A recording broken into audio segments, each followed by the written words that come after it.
So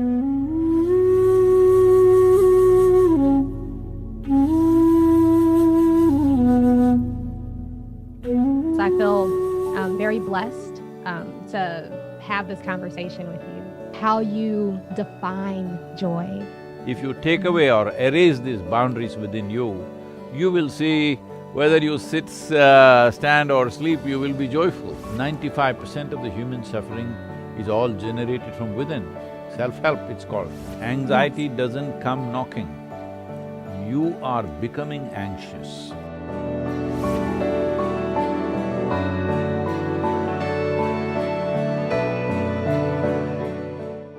Hello. How are you? Karam, I was just thinking of consulting you how to get these curls like this for me, huh? Oh, I was just on Dr. Oz like 20-30 minutes ago talking about hair. We did like a whole thing all morning about turning back the COVID clock on aging.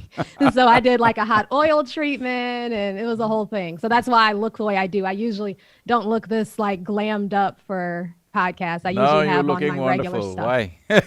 Thank you. Thank you so much. I really appreciate this. I feel very blessed to have this conversation with you. Very blessed. So let's get started because I don't want to take up too much of your time. So I'm going to officially do an intro and then we'll go from there. Okay. And it'll be very, very casual. Okay. I don't know if you know anything about me, but I've been on this journey since I was 7. So it's my whole life. It's everything. So. Okay. Hello, everyone, and welcome back to another episode of New Growth. I am your host, Nikki Walton, and today I am joined by someone that doesn't need an introduction. He's a rock star guru. He is the true guru, and it's not the man. It's the transparency that's there that God can shine through. The love can shine through. I call it love, or we can call it joy, or we can call it consciousness, whatever you want to call it. It was before we were. So thank you so much for joining me, Sadhguru, today. This is amazing. Wonderful talking to you. Yes, So you are the beauty and I am the beast, is it, in this whole game? The beauty and the beast? No, I don't see it that way. Not at all. So I share your stuff on Instagram all day, all of your videos. You're very relatable, very down to earth. A recent one, somebody was like, how do you feel? And you were like, how am I supposed to feel? I feel regular, but I know, like, I laughed. And for me, this whole journey has become about, it's like a Easter egg hunt. In every moment, I'm looking for the love or the joy that's already in the background, that's always already in the background. In some moments, it's easier, and other moments, it's more difficult. And when I'm really in that groove, there is no me, and there's just that love. Not even the moments, there's just that love, that joy. So I wanted to read a quote from Inner Engineering and just kind of get your definition of joy.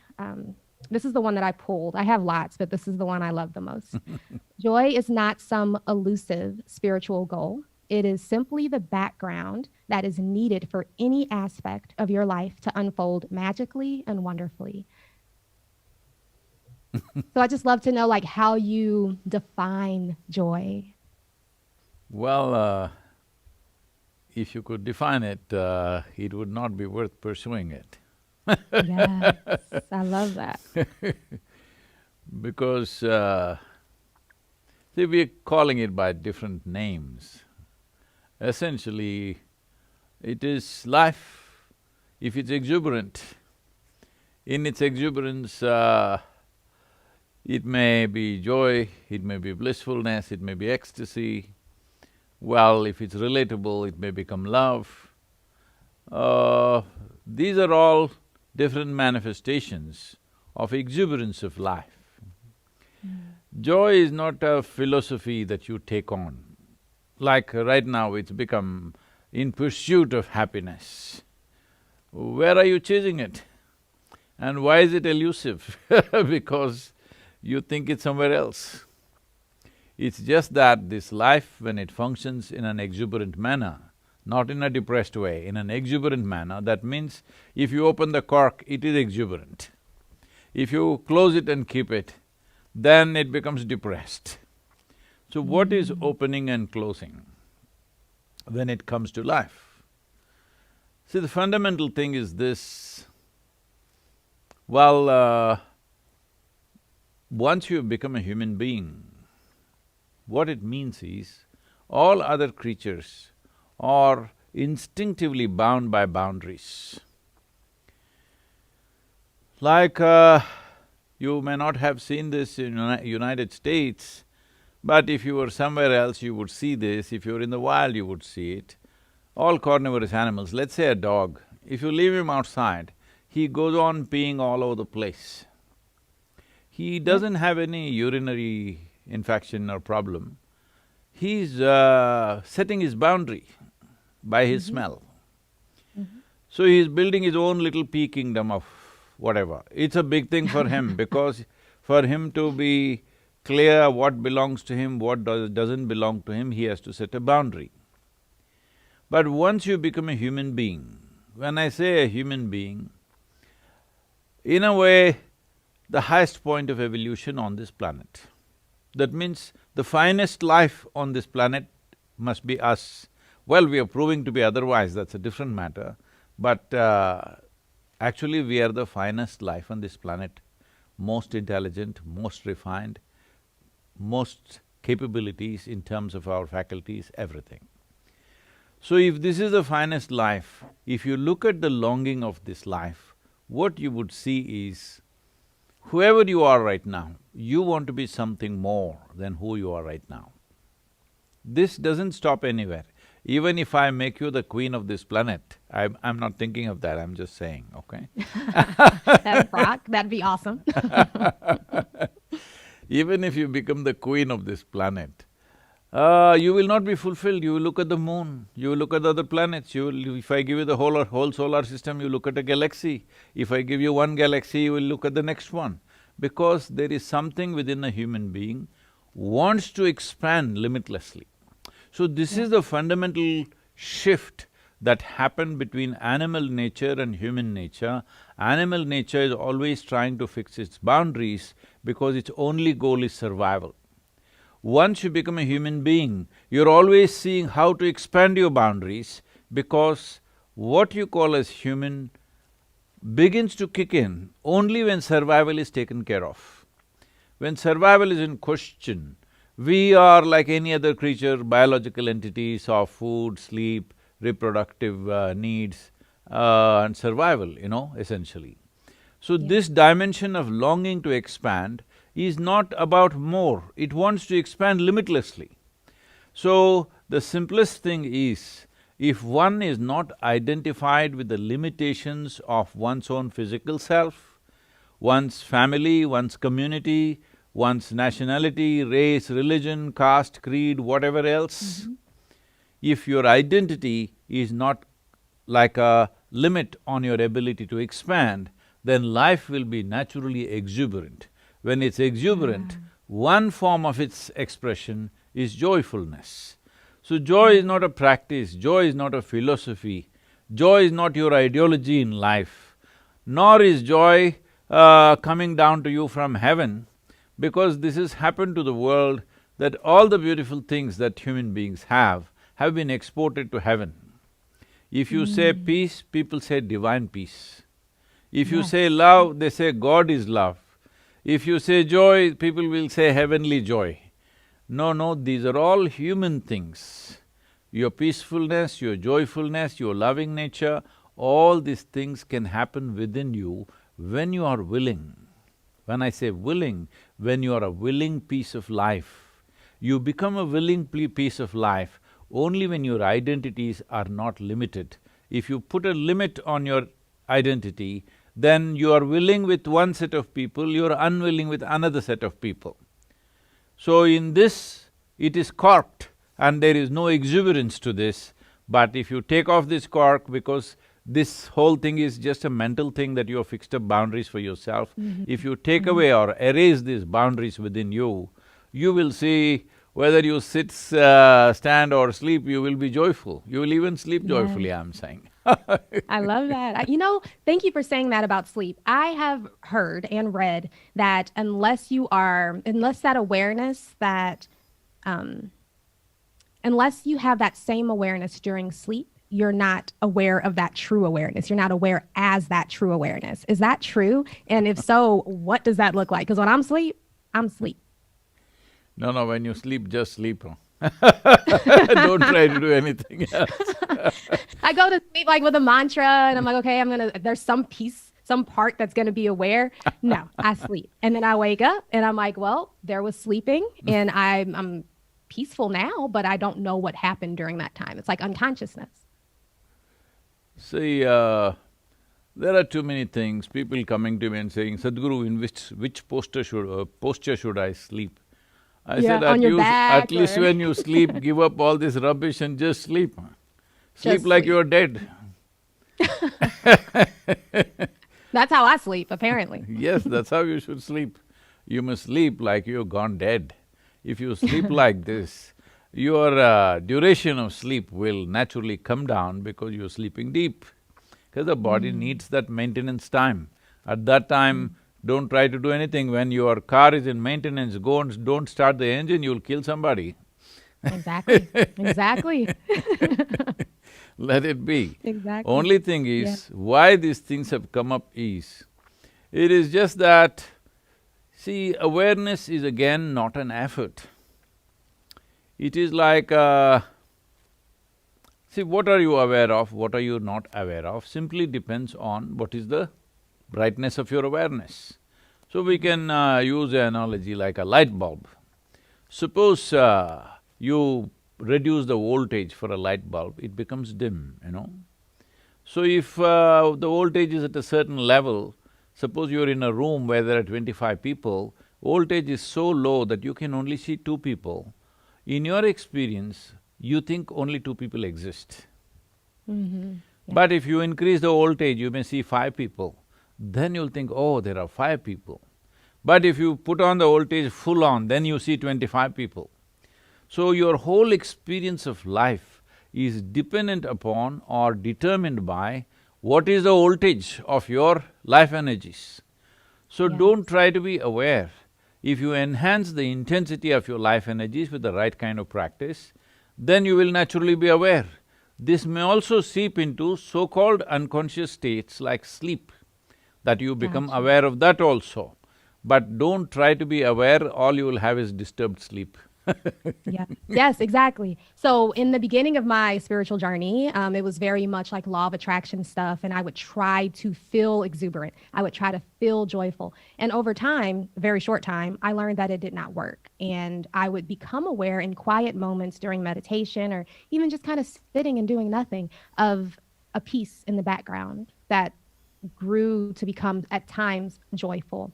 And a part of my mind would say, no, we need to be super excited to make stuff happen. And as time went on, I could see that that was coming from that lack, from that corked being of, if I feel super excited, then I can bring something into my experience that is not already here. So the more I relax into that and recognize that it's already here, the more things have flowed in my life, including this experience that I'm having by being able to ask you my questions and share my story. I feel that it is a manifestation of this very natural exuberance that's here. So you're telling me you somehow manipulated me into this? I guess so, these energies. It's like when I'm super stressed out, it's reflected. I see that reflected in the emails that I get and the responses I get from people.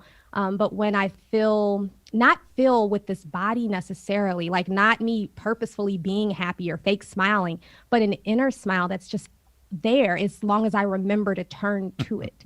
As long as I remember to become aware of it and kind of live out from there, even if Nikki's upset or nervous. I told you I was on Dr. Oz earlier today. And I didn't even really have a lot of preparation time for it. So to have that heart racing, but still be aware of peace or even joy in the background, for me, it's very anchoring. And I don't believe I'm deluding myself. So there are 2 Nikkis, huh? That's dangerous, huh? Ooh, tell me more. Because I saw in your bio that you're also a therapist? Therapist. Yeah, licensed psychotherapist. So I went to school in Chapel Hill, North Carolina. Two Nikkis means either you're schizophrenic or you're possessed. Ah. So Am I possessed with love? Can I be possessed with love? Can I be possessed by joy? you can possess love, why should love possess you? Oh, okay. You can possess love, joy, ecstasy in your life. You're capable of possessing all this in your life. These must be your greatest possessions, that you're blissful. People think they have a car or a home is a big possession. No. The dollars are not the best possession to have. They're useful. Right. They're useful to create a certain amount of comfort for us. But the best possession to have is blissfulness. You don't have to be possessed by it. Because, see, we are looking at these dimensions of life or aspects of life as some kind of quantities or some kind of commodity that we must have it. Yes. Happiness is not something that you will have, joy is not something that you will have.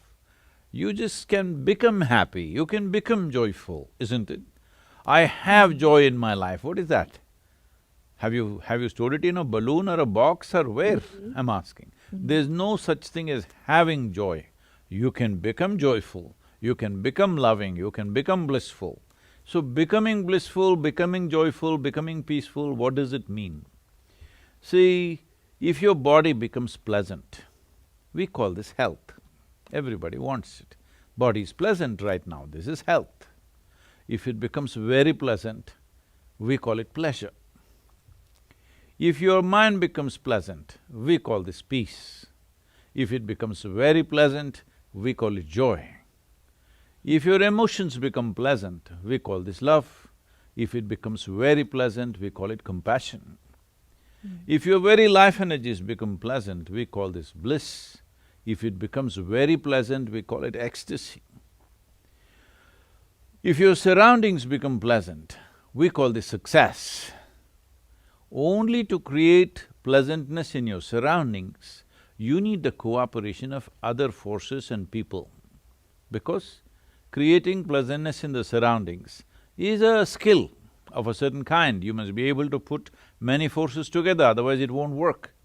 But pleasantness of body, pleasantness of mind, pleasantness of emotion and pleasantness of energies are 100% your business, 100%. There's nobody else involved in this. But right now, we have handed this over to so many people that somebody can determine, someone else can determine whether you are happy or unhappy. If someone can determine what happens within you, would you call this slavery? It is the worst form of slavery. Somebody determines what you should wear, what you should eat, where you should be, this itself is called slavery. But if someone can determine whether you can be happy or unhappy, somebody can make you peaceful, somebody can make you… put you into turmoil, this means you are deeply, deeply enslaved. This enslavement has happened simply because you have not taken charge of your faculties. Your own thought, your own emotion, your mental and psychological structures and your physical body not taking instructions from you.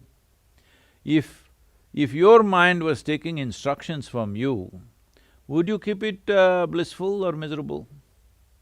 Absolutely blissful. Absolutely blissful. Peaceful, joyful, yes. Sometimes what you want for your neighbor may be debatable, but what you want for yourself is 100% clear, highest level of pleasantness, isn't it? Absolutely, yes. So when this is the case, why such a simple thing is not happening? Can I tell you a small story? Please. This is not really a story, this is what happened to me. When I was just 25 years of age, one day I was just sitting on a small hill near my native town. I don't know, you may not be familiar with India. A little bit, I've been once, but Oh. just to southern India, in Mumbai. Mumbai, okay. Oh, just the wrong place to go. No, I'm coming back, and I'm Mumbai going people northern won't India like next it, time. but I'm just saying that's not India. I'm That's doing Mumbai. North India next time. As soon as everything No, you clears must up, come I'm headed south. back. In south… Oh, coming south? Yeah. Yeah? Mumbai What is part? not really south, it's somewhere central India. Further Central. south is where we are, and it's a more beautiful part of India. North is just plains, south is full of mountains and… Is it near like Goa? Yeah, Goa and further down. Okay, Yep. okay. I want to come to Goa too. So this is a city called Mysore, where there's a small hill in the town, and I was just sitting there and suddenly I realized, suddenly I exploded into a state where every cell in my body was dripping ecstasy. I realized if I just don't mess with my mind, I'm ecstatic. Yes. Then after a few weeks of this experience, that it became such a profound experience for me, and then I decided, I was 25 years of age, and I decided and made a plan. In the next 2.5 years, I will make the whole world ecstatic. Because it's so simple, you don't have to do anything. If you simply sit here without messing around with your mind, you're ecstatic. So on that day, the population was just 5.6 billion people. So I thought in 2.5 years, I made a plan, how I will make the whole world ecstatic. See, now it's 39 years. Yeah. Well, people say we've touched around 1 billion people, but that's not my idea of the world. My idea of the world is 7.6 billion people. But it took me a certain amount of time to realize how invested people are in their miseries.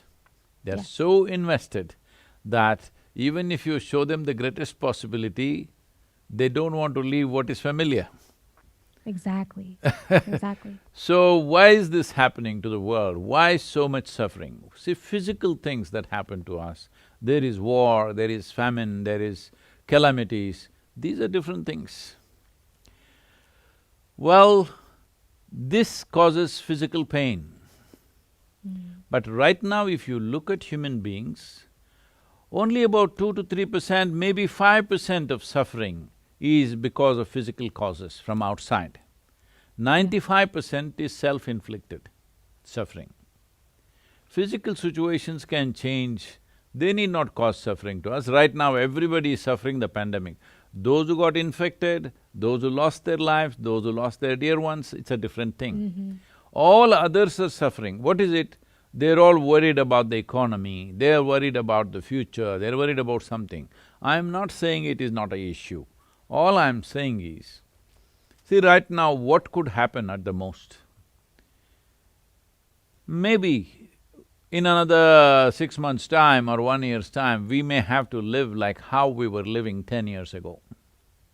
Or maybe 20 years ago. 20 years ago, believe me, life was not very bad, it was good.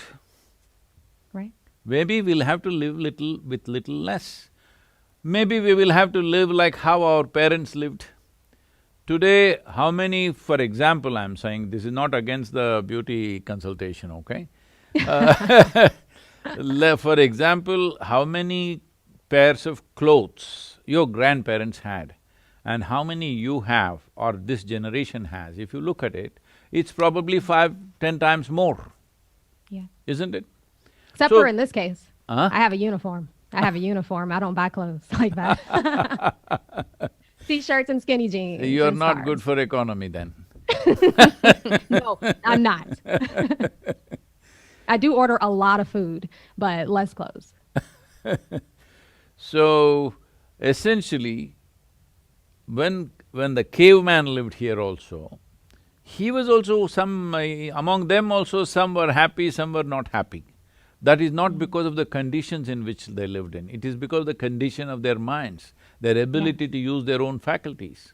What is it that human beings are suffering if you look at it? Well, they're capable of suffering what happened 10 years ago. Yeah. And of course, they suffer what may happen day after tomorrow already. So this means that they are not suffering life, they are suffering two most important faculties in a human being, that is a vivid sense of memory and a fantastic sense of imagination. They are suffering these two things, which is most unfortunate, because what essentially you're saying is, this evolution of my intelligence is my problem. Right now, human beings are essentially suffering their own intelligence. If they had half the brain that they have, they would sit here peacefully, no meditation would be needed. If they had the brain of an earthworm, they would sit very peacefully. So essentially you're complaining, why have you given me so much intelligence? We're telling nature, why so much intelligence? So in Florida, people soak it in alcohol every 3 days in the week, they keep it in alcohol, Yep. 2 days, they Yep. put other kinds of chemicals, to keep the brain preserved so that it's not working too much. Yes, that's exactly right. So That's exactly right. I love essentially, that.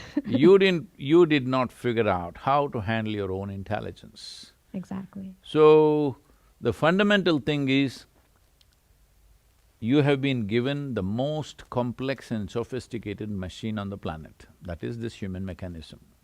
But you are trying to blunder through your life without even reading the user's manual. This is the only problem human beings have.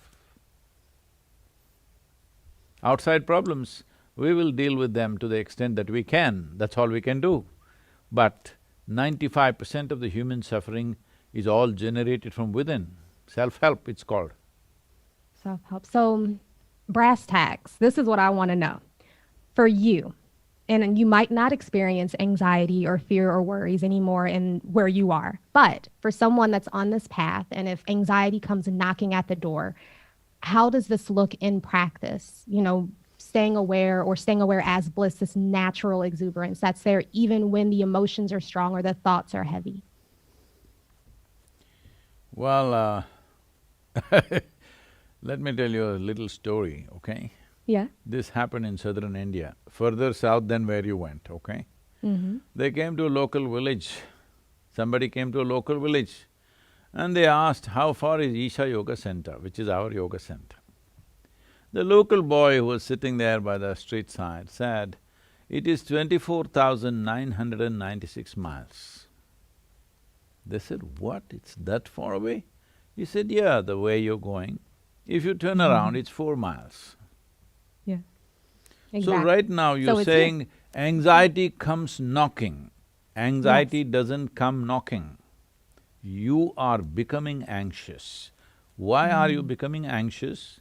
Because your imagination is unbridled, your memory is uncontrollable, it's running riot within yourself. So essentially, it's your inability to use your own faculties. Suppose it so happens, your hand became an independent state by itself and started punching you in the face. If somebody That's what else… the mind is doing. The mind is punching me in the face. If somebody else tries to do this, we know how to distance ourselves, we know how to go Yes. away, how to handle them. Suppose your own hand starts hitting you in the face, what is the answer for this? They will lock you away. You have to get control of your hand and not do that. Yes, either your hand should take instructions from you or somebody will tie it down or maybe they will amputate it if it goes out of control. All these things, right now, that's all that's happening with your mind. Your thought, your emotion are running away on their own. They're not taking instructions from you. All your faculties should take instructions from you. Only then they're worthwhile faculties, otherwise they're a big nuisance. Right now, Yes. unfortunately, most people are making their own intelligence into a nuisance. See, in my understanding of life, I feel intelligence is a solution for everything. But right now, everybody is trying to prove intelligence is the only problem they have. So anxiety doesn't come knocking, you become anxious. You become anxious, and then because you're in this practice, you recognize, I've become anxious, and then see what's also here or what is here. Instead of walking, like you said, 5,000 miles in the other direction, recognizing what's here. Is that the practice? Is that what you do in a moment like that? For people that are still dealing with that heavy mind. See, all they have to see is, the fundamental thing that they have to absolutely recognize is, human experience is caused from within, pleasant or unpleasant. Whether it's joy or misery, both are caused from within us. What is happening from within us must happen the way we want. The world will never happen the way you want 100%. Right. World will never ever happen 100% the way you want. I'm saying your own family, if there are 2 people or 4 people in the family, they will never happen 100% the way you want them. If they happen 51% your way, you are the winner. No, I'm not talking about the election, I'm just saying We are not touching that. Very, very happy. I'm saying if your life is happening little more your way than somebody else's way, it's great. Yeah. But it will Yeah. never ever happen 100% your way. Yeah. It's just not possible. So, what is around you, the world around you, people around you, life around you will never happen your way. But this one life must happen your way, isn't it? If this Yes. one doesn't happen your way, you're a lost case. Absolutely. There are no quick fixes, there are no adjustments to make. You need to just understand this. Human experience is caused from within. The seat of your experience is within you. You are not sitting there, that's a problem. You are not at an individual, that is the problem. You are identified with too many things. Right now, the way when people say, my life, if somebody says, my life, you are supposed to look, where is this life? Is it in the office? Is it in the bank? Is it in his car? Is it in his home? Is it in his wife or husband or children? Where is this life? Because he thinks all this is his life. This is not your life. These are arrangements you made to facilitate this life to happen in the best possible way, isn't it? Yes, definitely. You made these To arrangements. give you the most comfort. But now you're mistaking the arrangements to be life. Right. You sit on a chair for your comfort. After some time you think you are the chair, you know what happens to you? You will walk around with the chair stuck to you. That's a bad way to live. Right now, Yes. that's all that's happening. With I this, see. with this there is anxiety, with this there is struggle. If you clearly come to this place, what is you, what is not you? If there's a distinction, there's a simple process that we have set up, millions of people are doing this around the world today. It's called as Isha Kriya. It's free downloadable for anybody who wishes to do it. This is a simple process to create a little distance between what is you, what is not you. When I say what is you, what is not you, this very physical body is something that you gathered over a period of time, isn't it? You were not born like this, it happened. So what is this? That lot of food that you're ordering, I'm sure you're not eating that lot of food looking at you. I like fried, greasy, cheesy things. I'm doing better though. Maybe you're looking at them, you're not eating them, I can see that. So, the food that you've eaten has right now transformed itself into your body and be like this. Where did the food come from? Just the soil that you walk upon is food, food became like this. Someday, once again, this will become part of the earth. So this is yours, this body is yours, but it's not you. Similarly, your psychological structure, these are millions of impressions that you have taken in and it's formed itself given itself a certain shape and a form and a quality. Now, this is also something that you gathered. What you gather can be yours, but it will never ever be you, isn't it? So if you bring the distinction, all your problems are over. Got it. That little distance is needed. And is it a matter of remembering that distinction? See, if you make your life energies very intense, you will see naturally physical body and your psychological structure will move little away, it'll give you little space. It's like, see now I'm wearing loose clothes, always you're conscious that these are clothes. Suppose you wear really super thin, tight, skin-tight nylon clothes. After some time, you don't know which is you and which is your body. It becomes one with you because there is no space. So where there is no space, there is no perception of what it is. Because there is no perception, you don't know how to deal with it. It's like this, on this planet we went on arguing whether this planet is flat or round, this debate was going on and you know that Galileo stuff and all that. Yes, yes. Anyway, this would have continued forever, but the moment we took off and we started flying, we could clearly see it is round. We went and stood on the moon and looked down. 100% it was round, all right? What is it that gave us this perspective? Because a little distance. Similarly, a little distance from your body, a little distance from the mental structure if you create, you have absolutely know where the handlebars are and you can hold them and manage them the way you want. Yes. I love that. So it's the distance, recognizing that you are not the body, recognizing that you are not the mind, still being there and seeing that energy come through and move through, but knowing that it's not you. Does that sound near what you're saying? Yes, you will get to learn to use the body and mind to its best. Your body and your mind should work for you, never against you. So what you're calling as anxiety, what you call as misery, any form of unpleasantness that generates from within you, either in the form of ill health or misery, essentially it means your own system is working against you. Right. Right. No, that's beautiful. I love how you make everything very, very simple.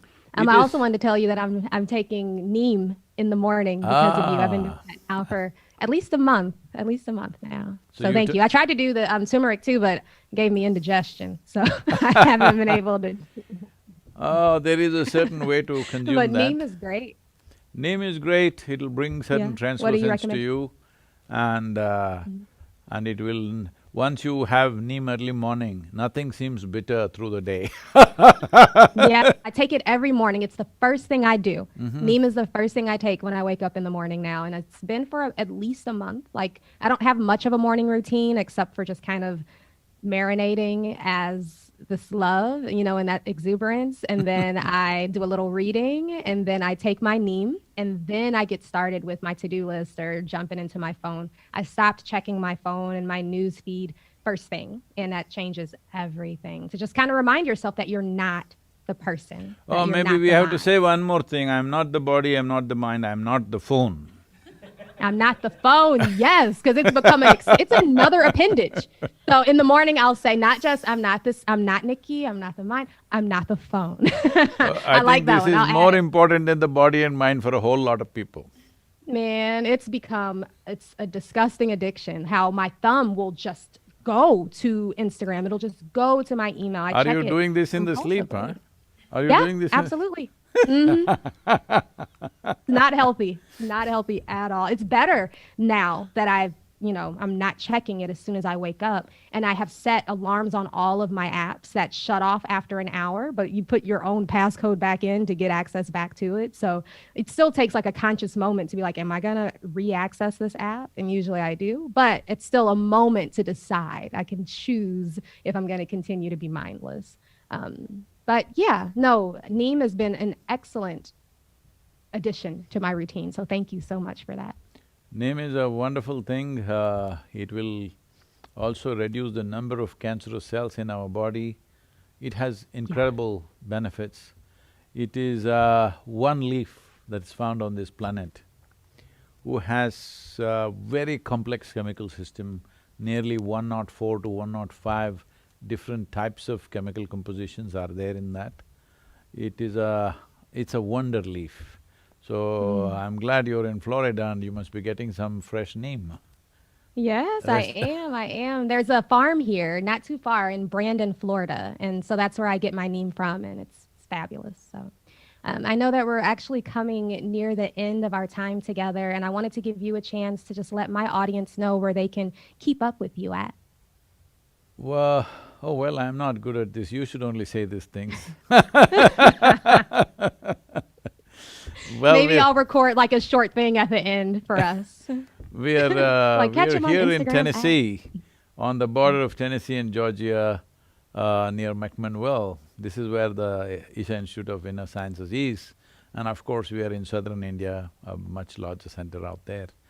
And this is a place you must visit. It's it's an extremely beautiful space out here.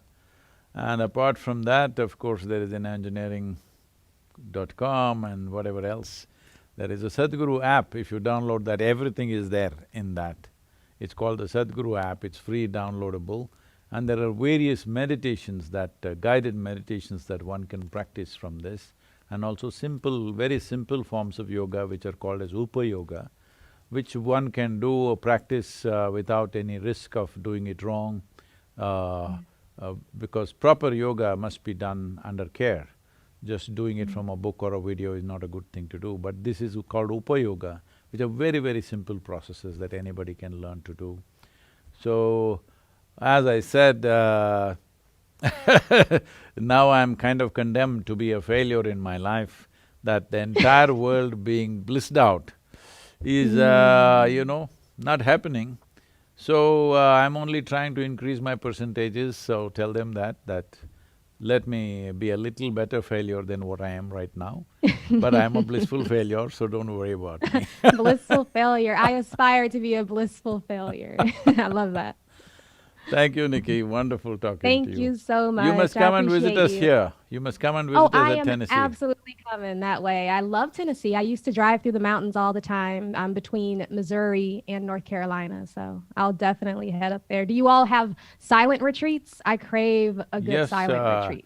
there's a 21-day silent retreats going on right now. You can join the 3-week thing. I wish I was there. I think, yeah, I need that in my life. And whenever I feel the need to go away, like to a cave, I remind myself that that exuberance that would be We in the also cave have is a here cave. where I am.